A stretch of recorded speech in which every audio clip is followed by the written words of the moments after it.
Hi friends, welcome to Sabina சமையல். இன்றைக்கி வந்து நம்ம ஒரு கம்மங்கூழ் ரெசிபி தான் பார்க்க போகிறோம். வெயில் அடிக்கிற வெயிலுக்கு குழு குழுன்னு கம்மங்கூழ் எப்படி செய்யலான்னு பார்க்கலாம். பாருங்கள், அதுக்கு நான் இந்த மண் சட்டி எடுத்து வச்சுருக்கேன். இது கருப்பு கலர் மண் சட்டி. நாங்கள் இது பொள்ளாச்சியில் தான் வாங்கினோம். பாருங்கள், இப்போ நான் ஒரு டம்ளர் கம்பு எடுத்து வச்சுருக்கேன். இந்த டம்ளரில் இப்போ வந்து இது கம்பை வந்து அடித்து எடுத்துக்கலாம் மிக்ஸி ஜாரில் போட்டு. பாருங்கள், இப்போ நான் அடித்து எடுத்துட்டேன். குருணையாக தான் இருக்கணும், ரொம்ப நெய்ஸும் ஆகக்கூடாது. இப்போ பாருங்கள், இது நம்மளுக்கு கரெக்டான பதம். இப்போது நான் ஸ்டவ் ஆன் பண்ணி நான் சட்டி வச்சுருக்கேன். இப்போது நான் வந்து ஒரு 2.5-3 டம்ளர் தண்ணி நான் ஆட் பண்ணுறேன். 2.5லேருந்து 3 டம்ளர் வரைக்கும் நம்ம தண்ணி ஆட் பண்ணிக்கலாம்.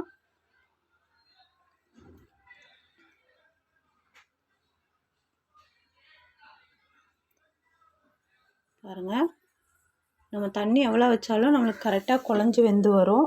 நான் 3.25 டம்ளர் நான் தண்ணி ஆட் பண்ணியிருக்கேன். இப்போ தண்ணி நல்லா காஞ்சிருச்சு. இப்போ நம்ம உடச்சி வச்சுருக்க அந்த கம்பை வந்து நம்ம போட்டுக்கலாம். இப்போ பாருங்கள், கொஞ்சம் கொஞ்சமாக நம்ம அப்படியே போட்டுக்கலாம். பாருங்கள், இப்போ நம்ம உடச்சி வச்சுருக்க அந்த கம்பை நம்ம அந்த கொதிக்கிற தண்ணியில் நம்ம போட்டுக்கலாம். போட்டுட்டு நல்லா நம்ம மிக்ஸ் பண்ணி விட்டுக்கலாம். பாருங்கள் ஃப்ரெண்ட்ஸ், இப்போ நல்லா நம்ம மிக்ஸ் பண்ணி விட்டுறலாம். விட்டுட்டு நல்லா ஒரு கொதி வரட்டும். சூப்பர் டேஸ்டியாக இருக்கும். இப்போ நம்ம ரொம்ப வெயிலாக இருக்குது, வெயிலுக்கு நம்ம இந்த மாதிரி கம்மங்கூழ் ராகிக்கூழ், நான் இன்னொரு வீடியோவில் உங்களுக்கு ராகிக்கூழ் எப்படி செய்கிறதுன்னு நான் போட்டு காமிக்கிறேன். ரொம்ப ஈஸி தான். இப்போ இது நம்ம குக்கர்லேயே வைக்கலாம். மண் சட்டி இல்லாதவங்க குக்கர்லேயே வைக்கலாம். ஈஸியான மெத்தடில் நான் உங்களுக்கு அது ஒரு வீடியோ உங்களுக்கு ஒரு நாள் போடுறேன் நான். ஏன்னா மண் சட்டியில் வச்சோம்னா நம்ம நார்மலாக வைக்கிறத விட கொஞ்சம் டேஸ்ட்டு ஜாஸ்தியாக இருக்கும். அதனால தான் இப்போ மண் சட்டியில் வச்சு உங்கள்கிட்ட காமிக்கிறேன். பாருங்கள், இப்போவே நம்ம உடச்சி போட்டங்காட்டிக்கு டக்குன்னு வெந்து வருது. ரொம்ப டேஸ்டியான கம்மங்கூழ். நீங்களும் இதை ட்ரை பண்ணி பாருங்கள் ஃப்ரெண்ட்ஸ். ஈஸியான இப்போ நம்ம நல்லா கலக்கி விட்டுக்கலாம். பாருங்கள் எப்படி நம்மளுக்கு நல்லா கொதி வருதுன்னு. சட்டுன்னு வெந்துடும் சீக்கிரமாக. நல்லா கலக்கி விட்டுக்கலாம். நல்லா வெந்து வந்துருச்சு. இன்னும் 1 நிமிஷம் இருந்தால் போதும், நல்லா வெந்துடும்.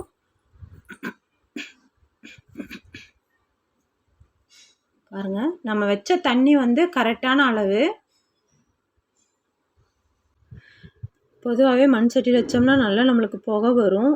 இப்போ உங்களுக்கு வீடியோவில் வந்து உங்களுக்கு கிளியராக தெரியலன்னா நீங்கள் சொல்லுங்கள் கமெண்ட்டில் எனக்கு ஃப்ரெண்ட். இப்போ பாருங்கள், நல்லா வெந்துருச்சு.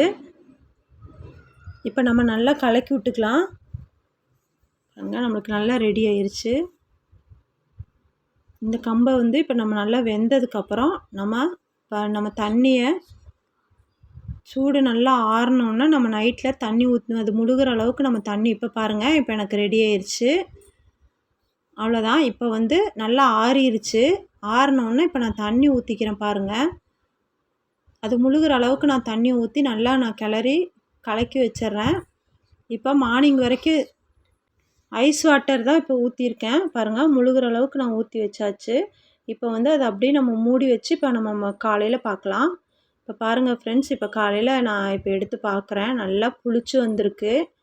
சூப்பராக பாருங்கள் எவ்வளோ நல்லா ரெடியாகி வந்திருக்கு நம்மளுக்கு. இப்போது இந்த கட்டியெல்லாம் நம்ம நல்லா உடச்சி விட்டுக்கலாம். இப்போ கரண்டியில் வச்சு நம்ம மேட்ச் பண்ணால் எல்லாம் கரைஞ்சிரும். இப்போ நான் வீட்லேயே தயிர் ஒரு அரை லிட்ரு பாலில் ஊற்றி வச்சுருக்கேன், கெட்டி தயிர். இப்போ நல்லா நம்ம கம்பங்கூழ நம்ம நல்லா கலக்கி விட்டுக்கலாம். இப்போ பாருங்கள் ஃப்ரெண்ட்ஸ், இப்போ நல்லா கட்டி இல்லாமல் நல்லா கலக்கிட்டோம். இப்போ நம்ம அந்த தயிரை நம்ம எடுத்து வச்சுருக்கோம் இல்லைங்களா, அந்த தயிரை வந்து நம்ம அதில் ஆட் பண்ணிக்கலாம். மோராவாக அடித்து ஊற்றலாம். நான் பாதி வந்து தயிரை ஊற்றுறேன், பாதி வந்து நான் மிக்சியில் அடித்து ஊற்றுறேன். பாருங்கள் எவ்வளோ கெட்டியாக இருக்குது. இந்த மாதிரி கெட்டி தயிர் நல்லா புளிச்ச தயிராக இருந்தாலும் நல்லா சூப்பராக இருக்கும். கடையில் வாங்குறத விட நம்ம வீட்டிலையே பண்ணிப்பேன். நான் வெங்காயத்தை நான் மேலே போட்டுக்கிறேன். பாருங்கள் ஃப்ரெண்ட்ஸ், பார்த்தாவே குடிக்கணும் போல் சூப்பராக இருக்கும். இந்த அடிக்கிற வெயிலுக்கு நம்மளுக்கு நல்லா குளுன்னு இருக்கும் குடித்தோம்னா. நீங்களும் இந்த ரெசிபியை ட்ரை பண்ணி பார்த்துட்டு எனக்கு கமெண்டில் சொல்லுங்கள் எப்படி இருந்துச்சுன்னு. ஆனால் யாரும் சப்ஸ்கிரைப் பண்ண மாட்டேங்கிறீங்க. இப்போ சாதாரணமாக தேவையான அளவு நம்ம உப்பு போட்டுக்கலாம். ரொம்ப உப்பு வேண்டாம். இந்த சுகர் பேஷண்ட்டெல்லாம் குடிப்பாங்க, அவங்களாம் உப்பு இல்லாமல் தான் குடிப்பாங்க. சில பேர் வந்து உப்பு போடாமல் குடிப்பாங்க. இது வந்து நம்ம நார்மல் உப்பு தான். இப்போ நான் மோராவும் அடித்து இப்போ ஊற்றிருக்கேன். மொத்தமாக 1/2 லிட்டர் தயிர் தான் நான் 1 டம்ளருக்கு நான் யூஸ் பண்ணியிருக்கேன். இப்போ பாருங்கள் நம்ம டம்ளரில் நம்ம அதை ஆட் பண்ணிக்கலாம். பாருங்கள் ஃப்ரெண்ட்ஸ், எவ்வளோ சூப்பராக இருக்குது பாருங்கள். டேஸ்ட்டு வந்து வேறு லெவலில் இருக்கும். அதுக்கு தேவை சைடிஷ் பாருங்கள். மாங்காய் வச்சுருக்கோம், திருப்பி வெங்காயம் இருக்குது, வெங்காயம் கடிச்சிட்டு சாப்பிட்லாம். மோர் மிளகா, சுண்டைக்காய் வத்தல், அப்புறம் கொத்தவரங்காய் வத்தல். வேறு லெவலாக இருக்கும் டேஸ்ட்டு. நீங்களும் இந்த வீடியோவை ட்ரை பண்ணி பார்த்துட்டு எப்படி இருக்குன்னு எனக்கு கமெண்ட்டில் சொல்லுங்கள். மறக்காமல் சப்ஸ்கிரைப் பண்ணுங்கள் ஃப்ரெண்ட். அவ்வளோதான் இந்த வீடியோ. இங்கே பாருங்கள் எவ்வளோ டேஸ்டியாக நம்ம சைட் டிஷ் வச்சுருக்கோன்னு. சூப்பர் டேஸ்ட்டாக இருக்கும். நீங்களும் இதே மாதிரி செஞ்சு பார்த்துட்டு கமெண்ட்டில் சொல்லுங்கள். மறக்காமல் சப்ஸ்கிரைப் பண்ணிடுங்க. அவ்வளோதான் இந்த வீடியோ.